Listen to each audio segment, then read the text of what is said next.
Who is the Buddha? What did the Buddha have to express on contentment, on this amazing truth that the Buddha shared called Tendel? Buddha nature. Would Rinpoche be so kind as to share with us what we are to understand from the statement that all sentient beings possess the Buddha nature, shunyata, and in English, emptiness? Is there a shortcut to nirvana?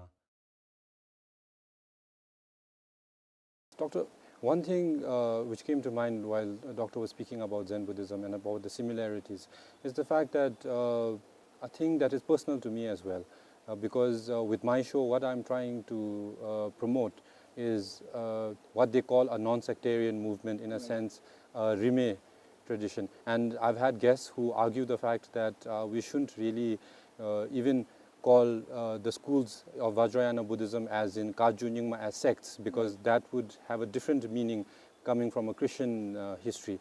So any opinions that Doctor can share with us about people who see different school of thoughts of Buddhism as almost another religion or another practice? What is Doctor's opinion on this topic? I think it is very important to go back to the Buddha's original teachings. Yes.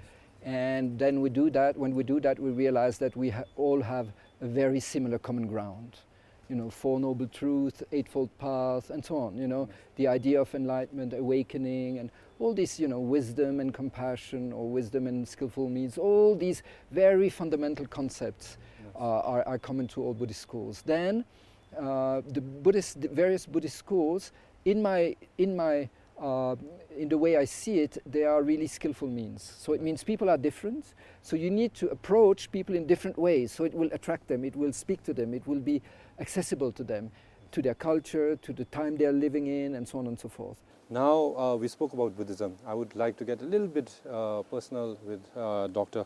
I mean, given the vast experience that I spoke to the viewers about, I mean, Doctor's worked with the International Red Cross, you've been in war zones. From what I've seen, you share experiences on YouTube as well. So if Doctor can share something about anything that comes to mind, a recollection or a milestone that you would like to share with us. Okay, I will start with an event that happened when I was a very young man. Yes. I was 18 years old, so that's a long time ago because I'm an old man now.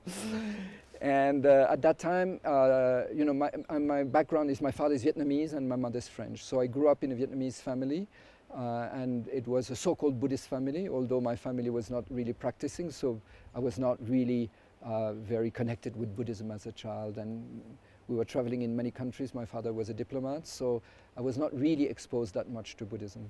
Yes. And in 1969, I was 18 years old. I was supposed to go back to Vietnam. And at that time the war was raging in Vietnam, very violent. And so when we came to Thailand, my father told me, you should better not go back to Vietnam because otherwise you will be drafted in the army. Yes. And so instead of that, I went to Nepal. 1969, Nepal was very different from Nepal today. It had just opened, and very few foreigners, very traditional culture.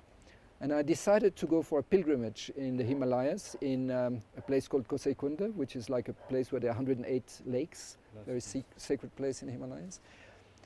And on the way to this pilgrimage, at that time no trekking tours, no guides, nothing, you know, just we went off. I was with a group of friends. And for some reason I got lost. I was on my own and I lost my way. Yes. And I really thought I would die, because I'd lost my way, no one around, no idea where I was. You know? And so this experience, I would call it a near-death experience, was very important in my life, because it made me realize the impermanence of life. Suddenly, because we all know we will die sometime, but it's very abstract. Yes, yes. But at that moment I realized maybe it's today for me. It was almost like a plane going down and you are inside the plane, and then it hits you that exactly. It's really going to happen now. Exactly, that was the feeling. Yes. And this was really, it shook me, right? And it made me think, okay, so what's really important for me? You know, knowing that maybe this is the last day of my life. What is really important? So it was like a turnaround in my values. Until then I was 18, thinking of career, studies, family, whatever. And suddenly there was a shift. So that was a starting point, realizing impermanence and the impermanence of my own life, of my own body and so on. It really changed my mindset. And well, obviously I didn't die, otherwise I wouldn't be here today.